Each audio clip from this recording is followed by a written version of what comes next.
प्रधानमंत्री से कितनी अग्नि परीक्षाएं लेगा, सिर्फ इसलिए कि वो अपने आप को प्रधान सेवक कहता है। सारी दुनिया के लिए संसार के सबसे बड़े लोकतंत्र का वो प्रधानमंत्री है जो अपने देश को बदल रहा है। उसे संसार के अग्रणी राष्ट्रों की श्रेणी में लाकर खड़ा करने के लिए अथक निरंतर प्रयत्नशील है। लोग उसका गुणगान करते हुए नहीं थकते हैं। वो जहां भी जाता है लोग उसके सम्मान में सिर झुकाते हैं, उसकी बात सुनना चाहते हैं। उसकी अगवानी करने के लिए अन्यान्य देशों के राष्ट्राध्यक्ष सारे के सारे प्रोटोकॉल छोड़ एयरपोर्ट पर आ जाते हैं और जब वो वापस स्वदेश लौटता है तो कुछ मान सम्मान या जो भी कुछ उसे उपहार में मिला है वो सब समर्पित कर देता है। अपने देशवासियों को, 130 करोड़ देवी देवताओं को वो कहते नहीं थकता कि वो उनका सेवक है। रात को 3 बजे लौटता है लंबी हवाई यात्रा के बाद और फिर सुबह 6 बजे तैयार रहता है काम पर चलने के लिए। 18 घंटे 20 घंटे काम करके जब वो घर लौटता है तो उस प्रधानमंत्री आवास में वो अकेला ही होता है। कोई उसके सामने एक प्लेट रख देता होगा, उसमें खिचड़ी परस देता होगा, जिसे खा के 1 गिलास पानी पी के वो अपनी कुछ घंटे की नींद लेने के लिए अपने बिस्तर पर लेट जाता होगा।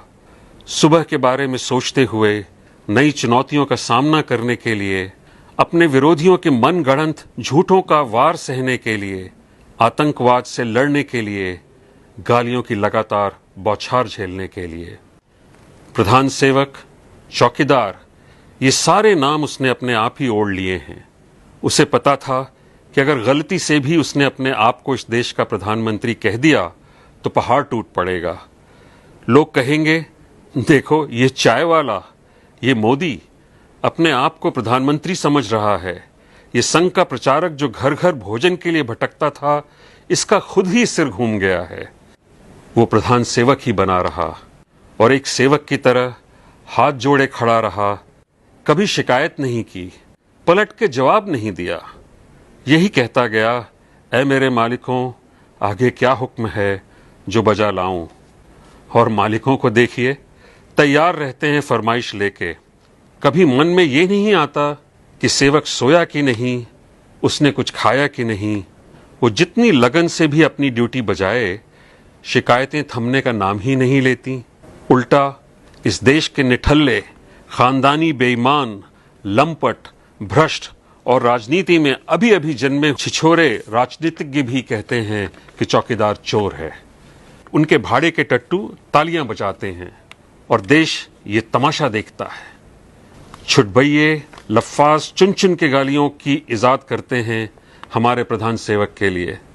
उनके अनाप शनाप वक्तव्यों का सिलसिला थमने का नाम ही नहीं लेता।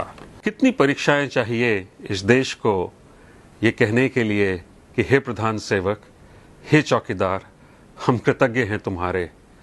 या फिर ये देश कृतज्ञता ज्ञापन की परंपरा ही भूल गया है।